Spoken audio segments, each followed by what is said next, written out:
welcome to the X22 Report. My name is Dave, and this is episode 140. And the title of this episode is Governments Are Strategically Positioning Themselves for the Economic Collapse. And on Friday, I reported on something that's going to happen this fall or early winter, where I call it part one of the collapse, and I laid that out. Saturday, I talked about the power grid drill that is going to happen in November, and now there is even more news and more warnings that are coming out, and certain things that don't make sense, and this will just add to what I have been saying, and we will go through everything in this report. But let's get into the economic collapse news first, and then we'll get into what I believe will happen during this fall or early winter. Now, Spanish banks, their bad loan ratios are edging higher, and it really is not a surprise because when you have people out of work, people who can't make payments, we're going to see more bad loans. I mean, it just all makes sense. And the more people who are unemployed, the worse it gets. The more that governments and banks have to try to borrow or do whatever they have to do to survive, and it's just unsustainable. It just cannot be done. And we see this as a perfect example of Greece because that was test one. Let's try bailouts. Okay, we did the first bailout. The mainstream media, the government said everything's fine, but it really wasn't. They needed multiple bailouts. And every time they get a bailout, things get worse. More people get laid off. More unemployment numbers go up. And it's just getting worse and worse and worse. So then they did test number two. Let's try this in Cyprus. Instead of bailouts, let's try bail-ins. Well, they froze everyone's account. They put everyone in capital controls where they can't touch any of their money for just 2 weeks, they said, and we're only going to take 8 to 10%. But, of course, as governments always do, they lied and they took 47%. And guess what? People are still under capital controls over 120 days now. So bailout didn't work, bail-in didn't work. So these two tests, they realize it doesn't matter where they take the money, because if you don't have revenue coming in, you can't support the system. And as more and more people lose work, it gets worse and worse and worse. And I mean, we're seeing this here in the U.S. Now, Saks is reporting weak second quarter sales. They have deeper losses, and this says Saks Inc. on Monday reported a deeper than expected second quarter loss after disappointing sales on shoes and handbags, and it forced the luxury retailer to mark down their prices because even the wealthier people are having a tough time affording these expensive shoes and bags. And we're seeing this not just happen in the wealthy sector, we're seeing it starting to happen all over the place. We're seeing it in Macy's, Nordstrom's, Kohl's, Walmart, Costco, Office Max, and we're seeing all of these stores report lower sales. We're even seeing more stores report that they're actually closing stores. Best Buy, Barnes & Noble, Radio Shack. Well, JCPenney, we know that's just a disaster. That store is just going bye-bye. And we're seeing this happen all over the place. And from all of this, I mean, we're seeing it's the destruction of the entire country and especially the middle class. And just some statistics about this is 76% of Americans live paycheck to paycheck. 27% of Americans have no savings at all. 46% of Americans have less than $800 in savings right now. And most Americans right now are working as temps and or have more than one job just to make ends meet, especially with food getting pricier, products shrinking down, so you're getting less for your money, and this way the manufacturers don't have to show that the prices are actually going up, so they're just making things smaller. And but for those things that they, like milk, they can't say it's a gallon because and try to shrink it and still say it's a gallon, so they leave it as a gallon. But you see the price of milk going up. I mean, it's already up where I am at $3.89. I know you can get it cheaper in other places, but the place I'm tracking it has it at 389. Last month it was 385. Before that, I think I had it at 379. So the price is continually going up, up, up. Okay, let's move on here. Now, the U.S. military depends on Egypt, and a lot of congressmen are saying let's cut aid to Egypt. And do I believe that's going to happen? No. They need Egypt. They control Egypt. They control Saudi Arabia. They control most of the Middle East countries. They are there in place to protect the U.S. dollar as a reserve currency and the private Western central banks.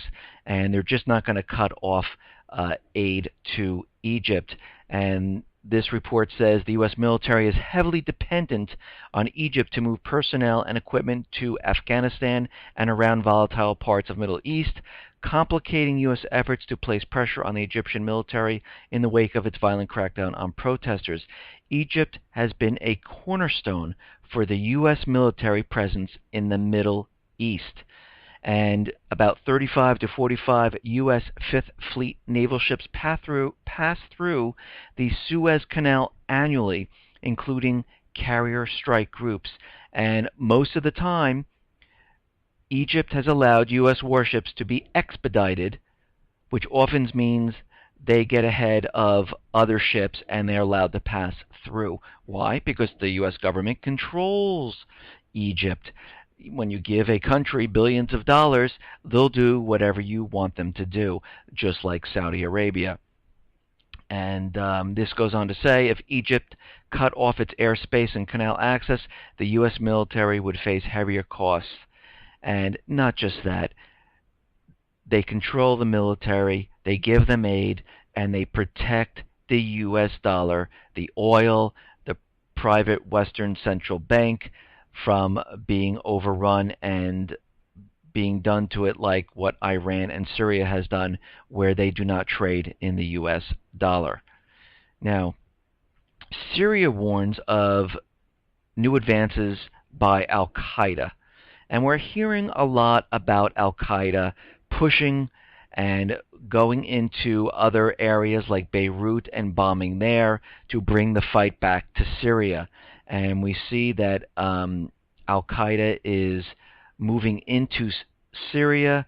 It seems like it's trying to get things going inside Syria with more people coming in. And many of the camp's residents that where Al-Qaeda is coming in were forced to flee to a neighboring Palestine camp when hostilities took place.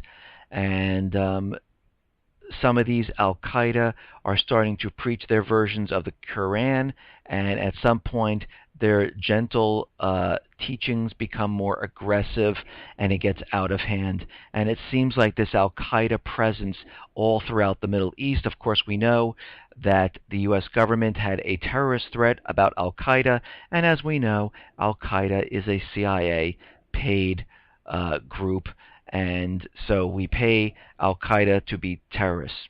Well, I should say the U.S. government, central bankers, CIA, pay Al-Qaeda to be terrorists. And then we put a report up there that we need to be afraid of these people that we're paying to do this. Does it make sense? No, of course it doesn't. But for those people who don't understand what's going on, they think Al-Qaeda are real terrorists. Now, what is happening all around the world? Now, South Korea, in preparation for World War III, is having drills with the U.S. simulating invasion by North Korea. South Korea launched a military drill Monday with the United States against a simulated North Korean invasion, and it involved more than 80,000 South Korean and U.S. troops in this drill.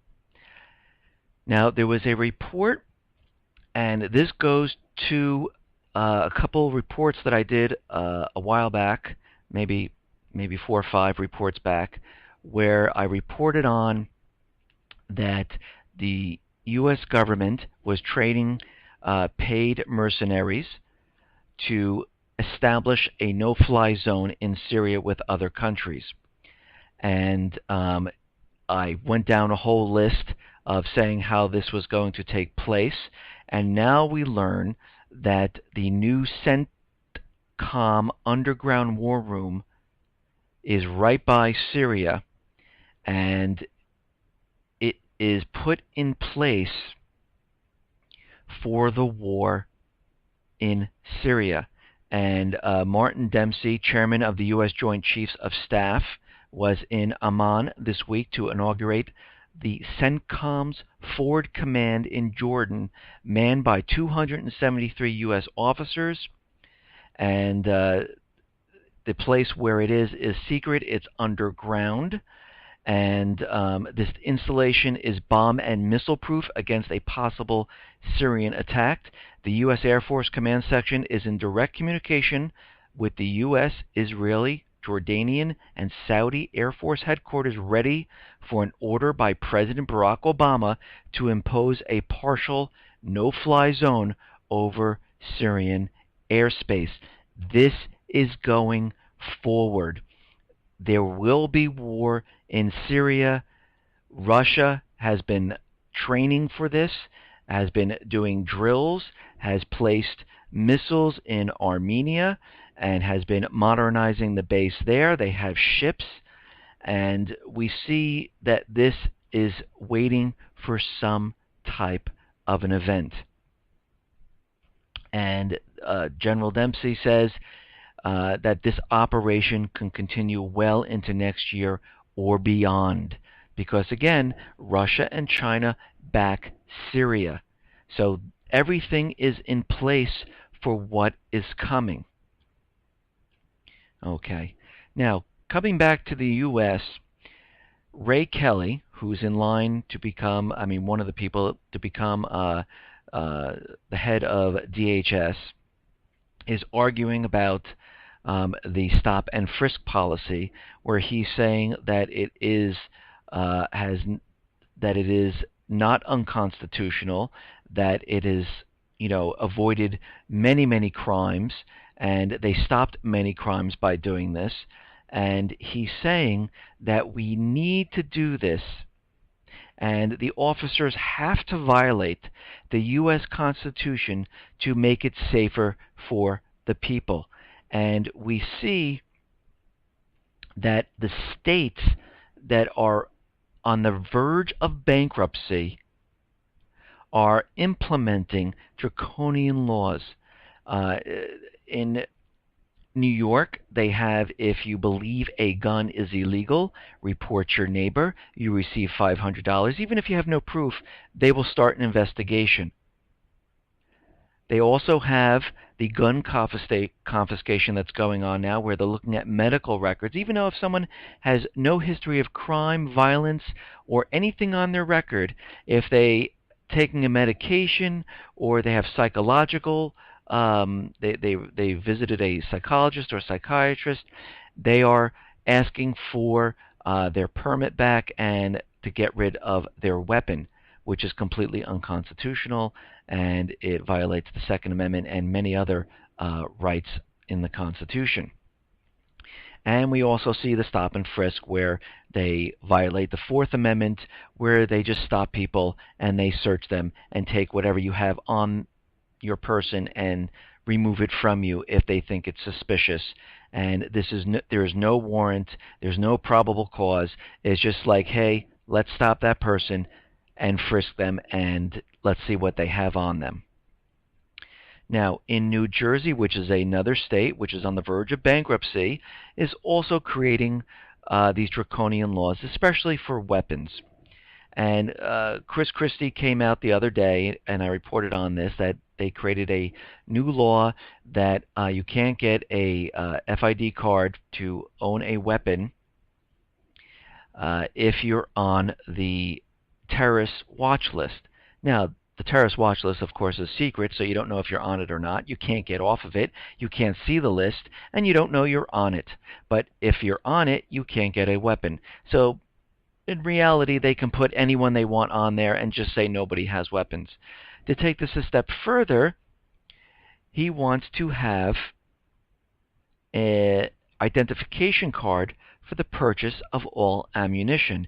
And he wants to use a smart card which will ID you on the ammunition that you purchase, which violates the Second Amendment, of course, because the Second Amendment allows you to bear arms, and arms means weapons or ammunition or armaments shall not be infringed, shall not be limited, shall not be encroached on. And I'm sorry, placing a ID card to buy ammo is limiting, and it's encroaching on, and it shall not be violated, and they are violating the Second Amendment.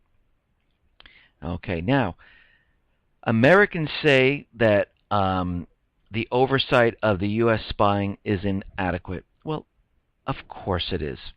The reason why the oversight is inadequate, because we have to think about what our spy agencies have been doing. The NSA is not informing the Congress, which we know from Amash, not informing the American people, not cooperating. They're lying about what they're doing. They fired around 1,000 administrators, replacing them with computers so no one can squeal on them anymore. And why would an agency do all of this? Because they're doing something they're not supposed to. They're doing something that violates the Fourth Amendment. They're doing something which we, the people, are protected by the Fourth Amendment. And they know this, and this is why they're lying. They're firing the people that they think might squeal and tell, just like Snowden did, tell what they're doing. The people ask, when they ask questions, they lie. They don't inform Congress on what they're doing. So the whole thing has been put together to spy on Americans, to place them into lists, to get investment ideas, to steal patents, to blackmail people, and this is all a violation of the Fourth Amendment. Now, way back when the Boston bombing happened, the DHS had a kill switch which killed the cell towers and didn't allow people to communicate with each other. And back then, there was an article about a kill switch, and what the DHS didn't realize is that people could still take pictures with their phone, and when the cell towers turned on, they were able to transmit these pictures, which kind of messed up their entire false flag event. And just to bring this up, recently there was an article that talked about the Texas fertilizer plant and the explosion that caused the fertilizer plant to go up was external. That's what the new report says. And I had a video that actually you heard a missile hit the fertilizer plant, because what was happening is everyone was taking pictures at the time of the Boston bombing, transmitting it all around. It messed up their original story of gun extremists, gun-loving extremists, because the gun bill was being voted on at the same exact time. That's why it was a black powder bomb. So they needed a distraction for one day. Fertilizer plant blew up. That was plastered all over the news for one day. The next day, it was back to the Boston bombing. They had a whole new story about Muslims, Al-Qaeda, and everything else to bring that story back in. And what we're seeing now is Apple has just filed a patent that will allow the phone to be turned off completely if the DHS needs to do it. It will not only be Apple phones, it will be every single phone. This way they will stop everyone from not just communicating, but taking pictures and having these problems. I said this before. The central bankers, government, need to do two things. They need to have the control of the creation of money, which they do, and they need the control of the flow of information, which they do on the mainstream media level. But the internet and the smartphones, they do not. And they are trying to crack down on this, and that's why you see CISPA still pending in the Senate. You see other laws that are pending to all crack down and eventually remove the alternative media, remove the people's ability to take pictures, and this is why this is happening, because they need control of the internet and your smartphone to complete the full control of everything. And right now they do not have it. Now, I wanted to get into what is going to happen again in this fall, early winter.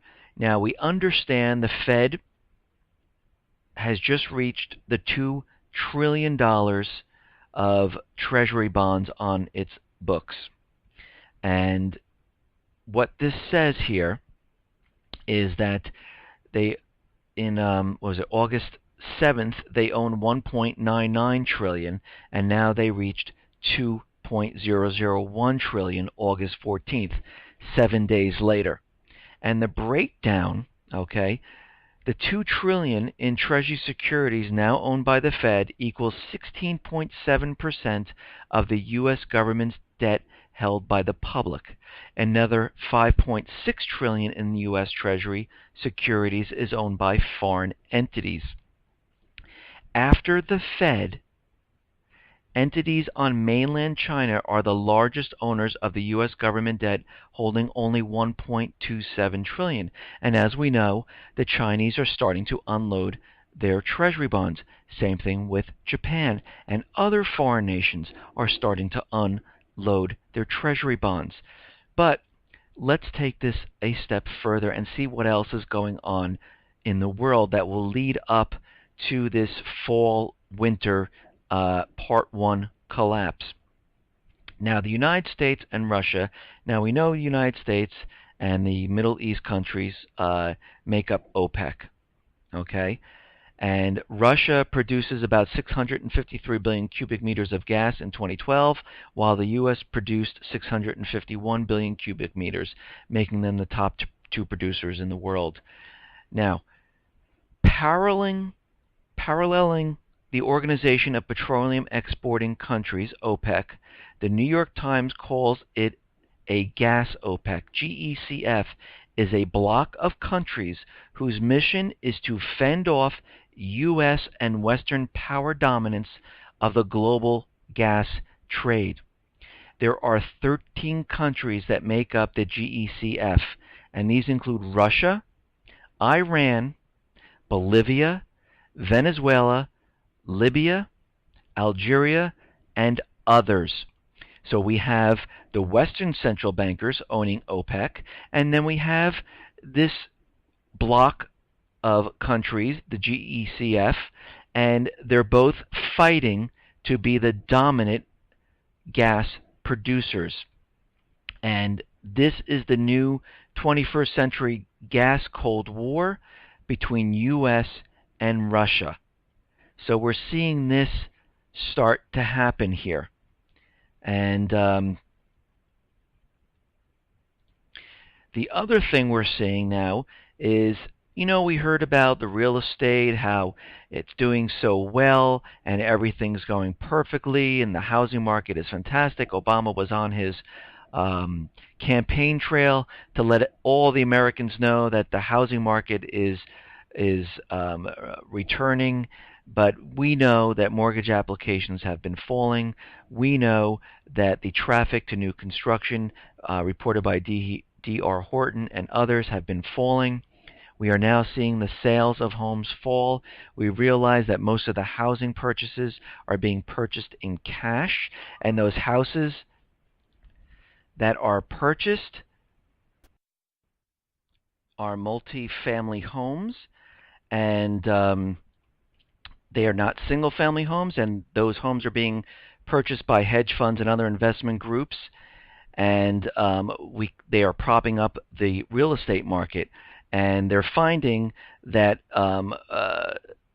Freddie and Fannie are now, doing some type of tricky accounting and not showing uh, what they really have on their books.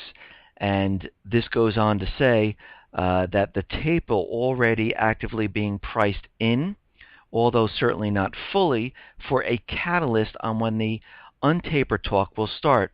Look for the GSEs to return to their old sorry shape. That will be the warning light for when the Fed will actively contemplating how to boost QE once more. And we are going to see this happen because it looks like with the amount of treasuries and they're on the Fed's books, with the talk of taper, with the central banks telling all central banks to start to taper because they're creating bubbles, and also now that Fannie and Freddie, we're seeing that they have a lot of unaccounted for losses on their books. But let's go further now. Now, the Fed just came out and tells big banks to improve capital planning.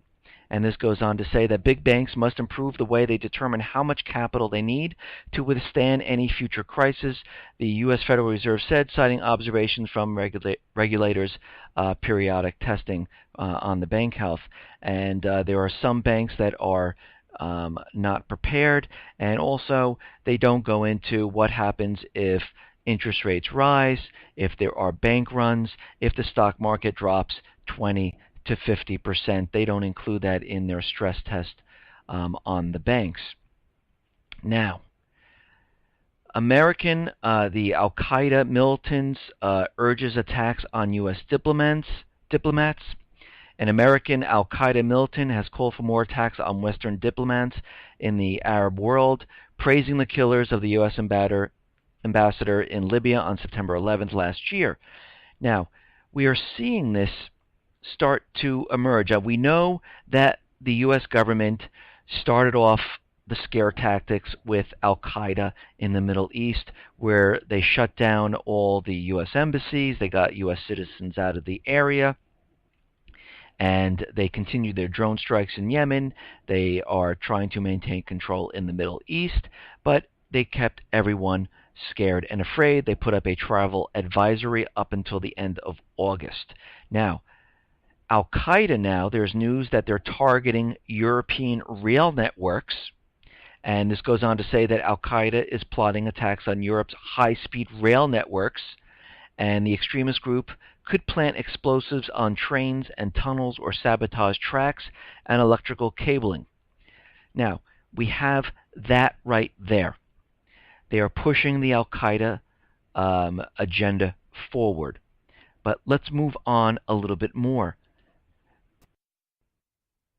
There was another report that states that nuclear reactors are vulnerable to terrorism.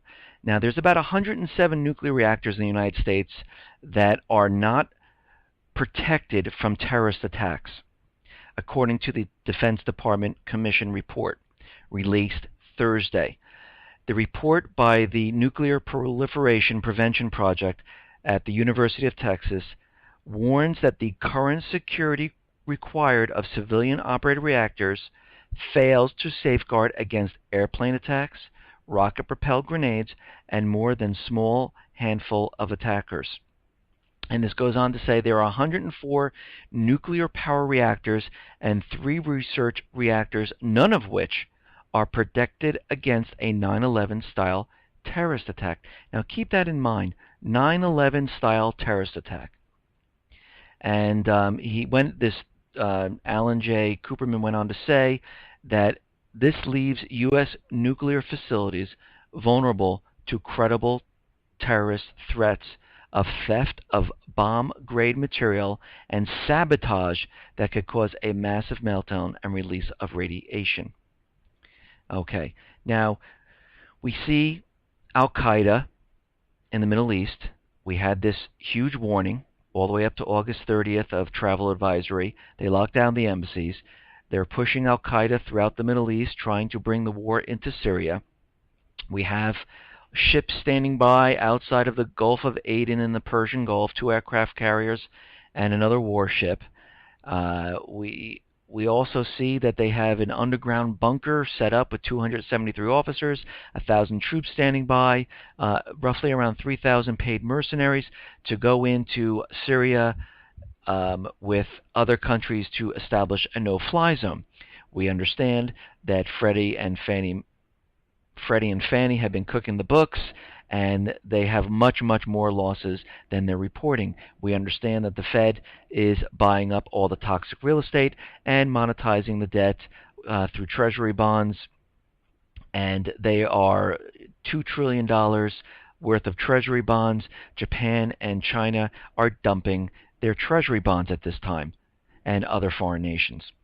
Now, what's happening is, I said that and we also have September 30th is the end of the fiscal year to provide weapons to the rebels, because the budget and the ends for that, and they would have to go back to Congress and redo this. We also have the gun bill, the UN Arms Treaty, and the CISPA bill pending in the Senate as of right now. And believe me, there's a whole list of other things, but I'm just highlighting just what we have right here.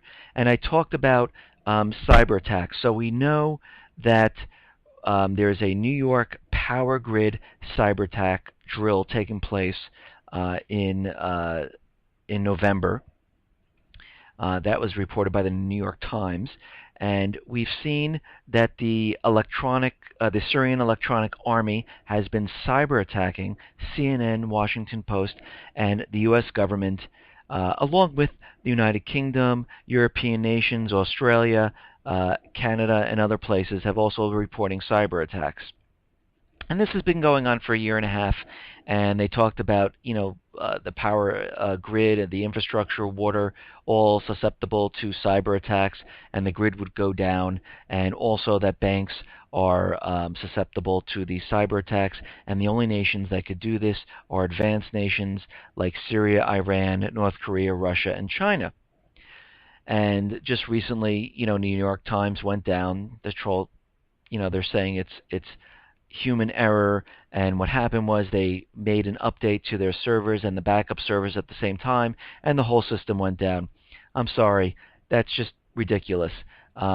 When you're doing an upgrade or applying a patch to any server, you never do it to your main server out of the blue and the backup server at the same exact time. You always have a test bed of servers that you do first. You keep your backup servers on the standby with no upgrades. You upgrade your original server, and you always have redundant failover servers so outages like this don't happen. So this story that's coming out of the New York Times makes no sense whatsoever. But then again, we have CNN and Washington Post saying they were hit by Syrian Electronic Army, which they're building the case for this war coming up in Syria. Now, Google and Amazon both have a mysterious blackout. Google went out for, I think it was like 30 minutes, and Amazon also went down for US and Canada. Unexplained, something strange, doesn't make sense. But let's take this a step further now. Now, in the United Kingdom, they're saying that cyber attacks could be the next major banking crisis.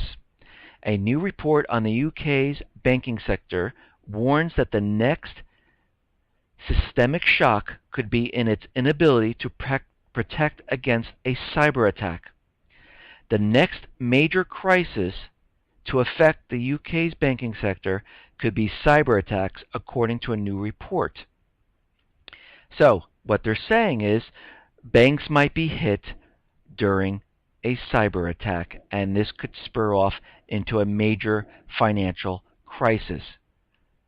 But there is a new warning from the FBI Cyber Division.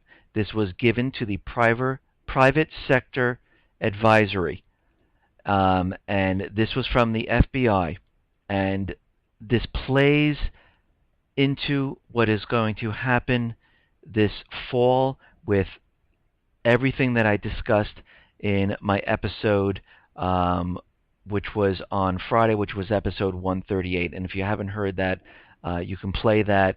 And this also goes with the drill that is happening in November on the power grid and the infrastructure of the electrical works.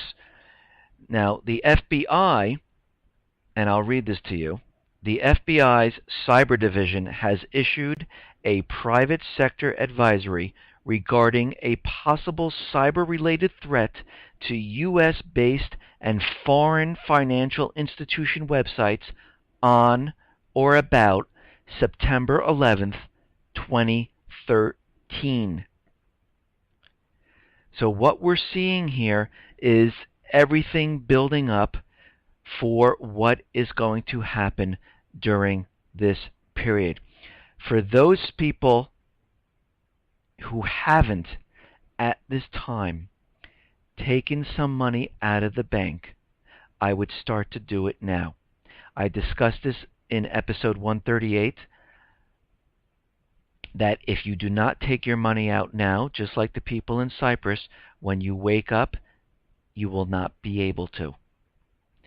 If you haven't started purchasing any silver or gold, I would start doing it. If you haven't purchased water, batteries, have medication that you need, I would get extra. If you have some type of disease, or not disease, some type of ailment, high blood pressure, or anything that you might need extra medication, I would do that right now. I would get toiletries. I would get extra toilet paper. I would get something that would dissolve your waste, because we might not be able to flush our toilets. We don't know what this event's going to be, but from everything that I'm telling you, something is going to happen. And it's better to be prepared with food, water, extra medication, weapons, batteries, solar lights, cash on hand in your home. Keep your generators filled up. Keep your gas tank filled up in your car. Have extra fuel just in case. What's the worst thing? Nothing happens and you have all this stuff. Or you're prepared when something happens. And I do believe with what is going on and everything that they're preparing for and everything that I'm showing you, something is about to happen. Listen, everyone, be well, be safe, and especially be prepared. Thanks a lot.